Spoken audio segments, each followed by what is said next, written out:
ଦେଖିପାରୁଛେ ଆମେ ଆସି ପହଞ୍ଚିଥିଲୁ ନୟାଗଡ଼ରେ, ସରି ନୟାଗଡ଼ କହୁଛି, ଏଇଟା ହେଉଛି ନବରଙ୍ଗପୁର। କିନ୍ତୁ ଦେଖିଲୁ ଆଜି ଆମର ଯେହେତୁ ଆଜି କାମରେ କିଛି ସୁବିଧା ହେଲାନି, ଆସିଥିଲୁ ବୁଲିଲା ମେନ୍ ମାର୍କେଟ ଆଡ଼େ। କିନ୍ତୁ ଏଠି ଦେଖିଲୁ ଗୋଟେ ବଡ଼ ପୋଖରୀ, ସିଧା ଗଳିରେ ବାହାରି ଆସିଲୁ। ଦେଖିଲା ବେଳକୁ ଏଠି ଏତେ ବଡ଼ ପୋଖରୀ, ବିଶାଳ ବଡ଼ କାୟା ପୋଖରୀ, ତା ସହିତ କୌଣସି ନଈର ସଂଯୋଗ ହେଇଛି, ଯେଉଁଟାକି ପଛପଟେ ଲୋକ ଏପଟେ ଜାଲ ବି ଟାଣିକି ମାଛ ଧରୁଛନ୍ତି। ଆଉ ବାକି ଚାରି ପାଖ କଣରେ ସବୁ ଗାଧାଗାଧି କପଡ଼ାପତ୍ର ଧୁଆଧୁଇ ବି ଚାଲିଛି।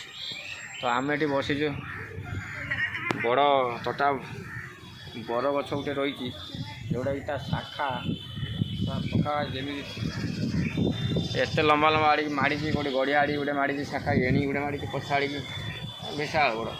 ଗୋଟେ ନୁହେଁ, ତା ସେପାଖରେ ଗୋଟେ ଓସ୍ତ ଗଛ ବି ଅଛି, ଟିକେ ଲାଗିଛି। ଇଏ ବୋଧେ ହାରାହାରି 50-60 ବର୍ଷର ଗଛ କି କ'ଣ ଯାହା ଲାଗୁଛି, 50-60 ବର୍ଷ କି 200 ବର୍ଷ ତଳ ଗଛ। ତା ମୁହଁଟାକୁ ଦେଖିଲେ ଆପଣମାନେ ବି ଅନୁମାନ କରିପାରୁଥିବେ ଏଇଟା କେତେ ବର୍ଷର ଗଛ।